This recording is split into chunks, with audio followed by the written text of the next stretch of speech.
Milwaukee County leaders could soon make an about-face on looming cuts to homeless shelters. Now, this year's budget cut was going to reduce $200,000 to 6 shelters in the county.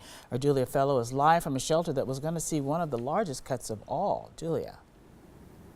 That's right. This is Guest House Milwaukee behind me, a homeless shelter that's at capacity every single night. They, for example, would face about a $20,000 cut under this new budget.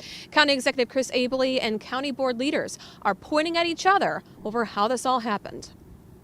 Everyone can seem to agree that efforts to rebuild lives seems to be working. 2 years ago, roughly 1,500 people were homeless in Milwaukee County. Today, it's down to about 900, a 40% decrease. We got a look inside the largest government-funded homeless shelter in the county, Guest House. 90 staff members serve more than 80 men each night here and serve 400 families trying to get a leg up and find a safe place to live.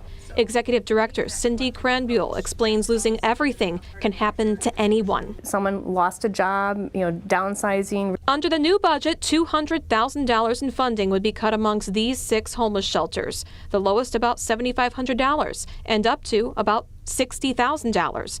Guest House, for example, would see a roughly $23,000 cut to funding this year. We do a lot of fundraising on our own already, and the area that we have to raise funding for to keep us going is in the shelter operations. The county executive blames a $60 wheel tax not being passed for all of these cuts and wants to help places like the Guest House by pulling money from the county's contingency fund. While County Chair Theodore Lipscomb says that's not a proper solution.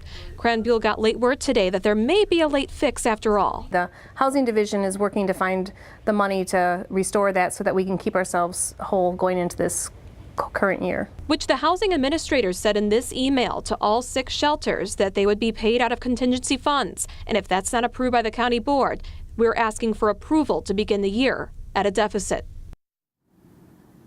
And the county board spokesperson also told me today that they didn't make any decisions on the budget cuts. That was all up to the county executive, and they are wanting to make a change even though we're now into the new year. Everyone can agree tonight that they do not want anyone who is homeless to suffer in our county.